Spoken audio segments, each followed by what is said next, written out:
FM Tamil, முத்தமிழின் முதல் தென்றல். தொட்டனை தூரும் மணற்கேணி மாந்தர்க்கு கற்றனை தூரும் அறிவு. பாரதிதாசனை போல் எழுச்சி மிக்க ஒரு கவிஞர். அவர் அழகின் சிரிப்பு என்று ஒரு சில கவிதைகள் எழுதியிருக்கின்றார். அருவிகள் வைரத் தொங்கல். Who has imagined like that? யார் அது மாதிரி கற்பனை பண்ணியிருக்கிறார்? அருவிகள் வைரத் தொங்கல், அடர்கொடி பச்சை பட்டு, குருவிகள் தங்க கட்டி, குளிர்மலர் மணியின் குப்பை, எருதின் மேல் பாய்ந்த வேங்கை, நிலவு மேல் எழுந்த மின்னல். இப்படி எழுதியிருக்கின்றார்.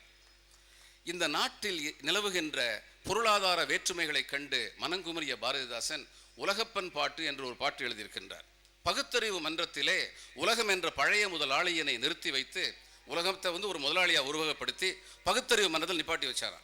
பகுத்தறிவு மன்றத்திலே உலகம் என்ற பழைய முதலாளியனை நிறுத்தி வைத்து, மிகுத்திருந்த உன் நன்சை புன்சை யாவும் வெகு காலத்தின் முன்னே மக்கள் யாரும் சுகித்திருக்க குத்தகைக்கு விட்டதுண்டோ சொல் என்றேன்.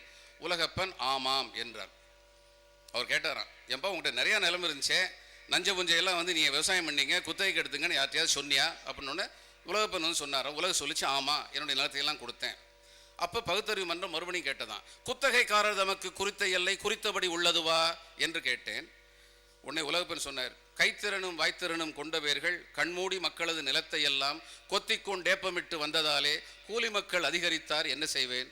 அதிகரித்த தொகையாய் செல்வமெல்லாம் அடுக்கடுக்காய் சிலரிடம் போய் ஏறிக்கொண்டு சதுராடு தேவர் அடியாள் போல் ஆடிற்று, தரித்திரரோ புழு போல துடிக்கின்றார்கள், இது இந்நாள் நிலை என்றான் உலகப்பன் தான். உடனே இவர் சொன்னாரா, இந்நிலை இருப்பதனால் உலகப்பா நீ பொது கணக்கு போட்டு விடு, பொருளை எல்லாம் பொதுவாக எல்லாருக்கும் குத்தகை செய், ஏழை முதலாளி என்பது இல்லாமல் செய் என்று உரைத்தேன்.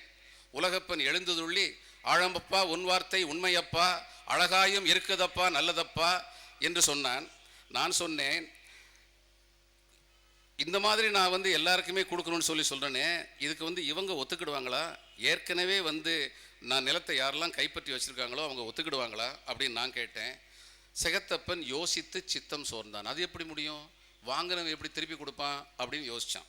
உடனே இவர் என்ன சொன்னாராம், ஓடப்பர் ஆயிருக்கும் ஏழையப்பர் உதயப்பர் ஆகிவிட்டால் ஓர் நொடிக்குள் ஓடப்பர் உதயப்பர் எல்லாம் மாறி ஒப்பப்பர் ஆய்விடுவார் உணரப்பானி என்று சொன்னாராம். இப்படி சமுதாய எழுச்சிக்காக பாரதிதாசன் பாடியிருக்கின்றார். அவருடைய காதல் கவிதைகள் எத்தனையோ கவிதைகளில் ஒன்றை மட்டும் நோக்கினோம் என்றால் அற்புதமான ஒரு கவிதை. நடுக்கூடத்தில் ஒரு பையன் படிச்சுக்கிட்டு இருக்கிறார். அவர் எந்த பொண்ணை மனசில் வச்சுருக்கிறாரோ அந்த பொண்ணு அங்கே நிற்கிறார். அப்போது அந்த பொண்ணு அவரையே பார்த்துக்கிட்டு இருக்கா. அவர் பார்க்கும்போது அந்த பொண்ணுடைய பார்வை வேறு பக்கம் போயிடுறது. ஒரு காலத்தில் பெண்கள் அது மாதிரி நாணத்தோடு இருந்தாங்க. அப்போது இவர் அதுக்கப்புறம் அவளையே பார்த்துக்கிட்டு இருக்காரு.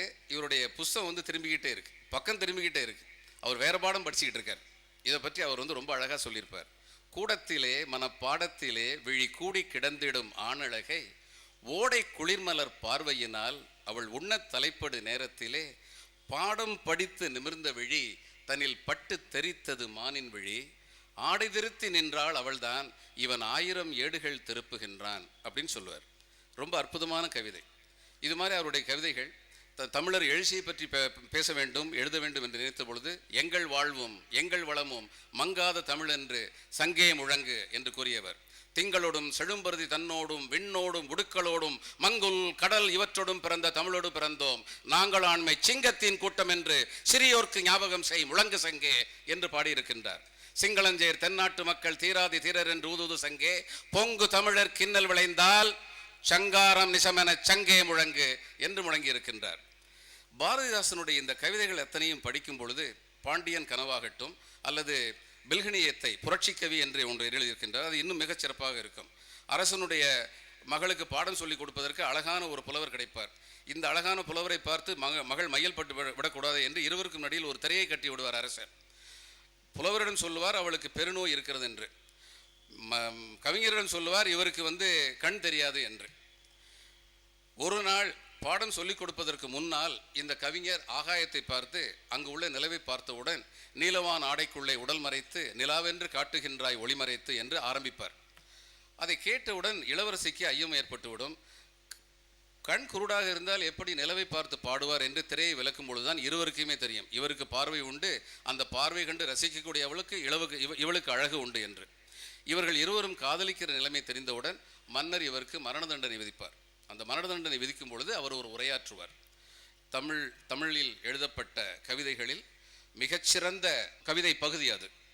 அவர் சொல்லுவார், பேரன்பு கொண்டோரே, பெரியோரே, என் பெற்ற தாய்மாரே, நல்லிளஞ்சிங்கங்காள், நீரோடை நிலங்கிழிக்க, நெடுமரங்கள் நிறைந்து பெறும் காடாக்க, பெருவிலங்கு நேரோடி வாழ்ந்திருக்க, பருக்கை கல்லின் நெடுங்குன்றில் பிளஞ்சேற, பாம்பு கூட்டம் போராடும் பாழ்நிலத்தை புதுக்கியவர் யார்? அந்த நாளில் அழகு நகர் உண்டாக்கி, சிற்றூரும் வரப்படுத்த வயலுமாறு தேக்கியனல் வாய்க்காலும் வகைப்படுத்தி, நெற்சேர உழுதுழுது பயன் விளைத்த நிறையுழைப்பு தோள்களெல்லாம் எவரின் தோள்கள்? கற்பிளந்து மலைபிளந்து கனிகள் வெட்டி கருவியெல்லாம் செய்து தந்த கைதான் யார்கை? பொற்றுகளை, கடல் முத்தை, மணிக்குலத்தை போயெடுக்க அடக்கிய மூச்செவரின் மூச்சு? அக்கால உலகிருட்டை தலைகீழாக்கி அழகியதாய் வசதியதாய் செய்து தந்தார். இக்கால நால்வருணம் அன்றிருந்தால் இருட்டுக்கு முன்னேற்றமாவதன்றி புக்கபயன் உண்டாமோ? பொழுதுதோறும் புனலுக்கும் மணலுக்கும் சேற்றினுக்கும், கக்கும் விஷ பாம்பினுக்கும் பிளத்தினுக்கும், கடும்பசிக்கும் நோய்களுக்கும் பலியாகி, கால் கைகள் உடல்கள் சிந்தும் பச்சை ரத்தம் பரிமாறி இந்த நாட்டை சலியாத வருவாயும் உடையதாக தந்ததெவர்? அவரெல்லாம் இந்த நேரம் எலியாக முயலாக இருக்கின்றார்கள். ஏமாந்த காலத்தில் ஏற்றங்கொண்டோர் புலிவேஷம் போடுகின்றார். பொதுமக்கள் கருத்துக்கு புல்லளவு மதிப்பேனும் தருகின்றாரா என்றெல்லாம் சொல்லுவார். இது அந்த ஜூலியஸ் சீசரில் ஷேக்ஸ்பியருடைய நாடகத்தில் பார்த்தால் தெரியும். புரூட்டஸ் முதலில் பேசிவிட்டு போனதுக்கப்புறம் Octavius Caesar Antony Mark Antony பேசுவதற்கு வருவார். அந்நேரம் புரூட்டஸிடம் எல்லாம் சொல்லியிருந்தாலும் பேச விடாத, பேசினா எல்லாரையும் கூடவே கூட்டு போயிடுவான். அவர் நினைப்பார், இவங்க என்ன பண்ண போகிறான், அவன் நான் பேசின மாதிரி இரங்கல் உரை அவனும் பேச போகிறான். ஏன்னா புரூட்டஸ் சொல்லுவார், not that I love Caesar less but that I love Rome more. நான் சீசரை குறைவாக அன்பு செலுத்தவில்லை, ஆனால் ரோமின் மேல் அதிகமாக அன்பு செலுத்தினேன். எனவே சர்வாதிகாரியாக மாறக்கூடிய வாய்ப்பு பெற்றிருந்த சீசரை கொல்ல வேண்டிய கட்டாயம் நேர்ந்தது என்று சொல்லிவிட்டு போவார். அடுத்து இவர் ஒருவர் வந்து சொல்லுவார், I have not come here to praise Caesar but to bury him.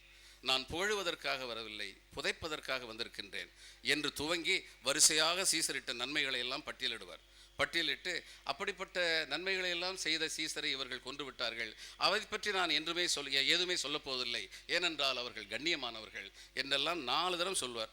5ஆவது தரம் கூட்டத்தில் சொல்லுவான், கண்ணியமானவனா, கசமாலம், அயோக்கிய பசங்க, இவனுங்களையா பாராட்டிக்கிட்டு இருக்கீங்க அப்படின்னு. அதுக்கப்புறம் அங்கே ஒரு புரட்சி நடக்கும். அதே மாதிரி பில்கணியத்திலையும், இது பில்கணியம் என்ற வடமொழி நூலை தழுவி எழுதப்பட்டது. புரட்சிக்கவை என்ற தலைப்பில் புரட்சி கவிஞர் எழுதினார். அதிலும் மக்கள் புரட்சி செய்வார்கள், அடுத்து மன்னவர் சாவார், இவர்கள் இருவர் இணைவார்கள். இந்த கவிதை எண்சீர் விருத்தத்தில் எழுதப்பட்ட இந்த கவிதை நான் உரைநடை வடிவில் உங்களிடம் சொன்னேன். ஆனால் எண்சீர் வடிவத்திற்கு எந்த விதத்திலும் குறைவில்லாத, மாசு மறுவில்லாத, இலக்கண சுத்தமாக எழுதப்பட்ட கவிதை. இப்படி கவிதை எழுதுவது மிகச் சிரமமான காரியம். இப்படியெல்லாம் நமக்கு நல்ல கவிஞர்கள் இருந்தார்கள். ஒரு கவிதையில் நாம் எதை ரசிக்க வேண்டும் அல்லது எதை எல்லாம் ரசிக்க வேண்டும்? மொழி வளத்தை ரசிக்க வேண்டும், கருத்து வளத்தை ரசிக்க வேண்டும். அதன் பிறகு மொழி வளம் கருத்து வளம் தவிர மனவளம் இருக்கின்றதா? அது முக்கியம் இல்லையா? நம்முடைய பாரதிதாசன், அடுத்து கண்ணதாசனுக்கு வருவோம். கண்ணதாசன் என்ன சொல்வார்? அவரை போல் அழகாக கவிதை எழுத வேண்டிய கவிதை எழுதக்கூடிய வல்லமை பெற்றவர்கள் மிக மிக அரிதாகத்தான் தோன்ற முடியும். ஒரு கவிதை சொன்னார், அவங்க அம்மா அப்பா எல்லாருமே இந்த புள்ள உருப்படாது, ஒன்றுக்குமே லாயக்கலைன்னு சொல்லி போயிட்டாங்களாம். கடைசியில் இவர் படித்த தமிழ் தான் அவருக்கு உதவியாக நின்றுதான். அவர் சொல்லுவார், தான் பெற்ற பிள்ளையை ஏன் பெற்றோம் என்றுதான் தாயன்று மாண்டு போனாள், தகப்பனும் இப்பிள்ளை உருப்படாது என்றுதான் தணலிலே வெந்து போனான், ஊன் பெற்று யானும் ஓர் உயிர் கொள்ள வைத்தவன் உயரத்தில் ஒளிந்து கொண்டான், உதிரத்தின் அணுவிலே தமிழென்னை மட்டுமே உறவாக வந்து நின்றாள், வான் பெற்ற பேறு போல் யான் பெற்ற தமிழினால் வாழ்கிறேன் வண்ணமையிலே, வளர்கின்ற கூந்தலை தென்றல் தாலாட்டிடும் மதுரை மீனாட்சி உமையே என்று பாடுவார். கவிஞன் என்பவன் யார் என்பதை பற்றி மிகச் செருக்கோடு, கவி செருக்கோடு, அது கவிஞனுக்கு மட்டுமே வரக்கூடிய புலமையின் அடிப்படையில் வரக்கூடிய செருக்கு. அவர் சொல்வார், கவிஞன் யானோர் காலக்கணிதம், கருப்படு பொருளை உருப்பட வைப்பவன், புவியில் யானோர் புகழுடை தெய்வம், பொன்னினும் மிக்க பொருளன் செல்வம், நானே தொடக்கம் நானே முடிவு, நான் உரைப்பதுதான் நாட்டின் தீர்ப்பு என்று சொல்வார்.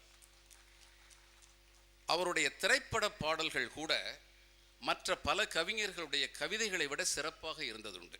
ஒரு கோப்பையிலே என் குடியிருப்பு, ஒரு கோலமையில் என் துணை இருப்பு, இசை பாடலிலே என் உயிர் துடிப்பு, நான் பார்ப்பதெல்லாம் அழகின் சிரிப்பு என்று சொல்லும் பொழுது, காவியத்தாயின் இளைய மகன், காதல் பெண்களின் பெருந்தலைவன், பாமர ஜாதியில் தனி மனிதன், நான் படைப்பதனால் என் பேர் இறைவன் என்று கூறுவார். பாமர ஜாதியில் தனி மனிதன் என்பது மிக அழகான ஒரு பிரயோகம்.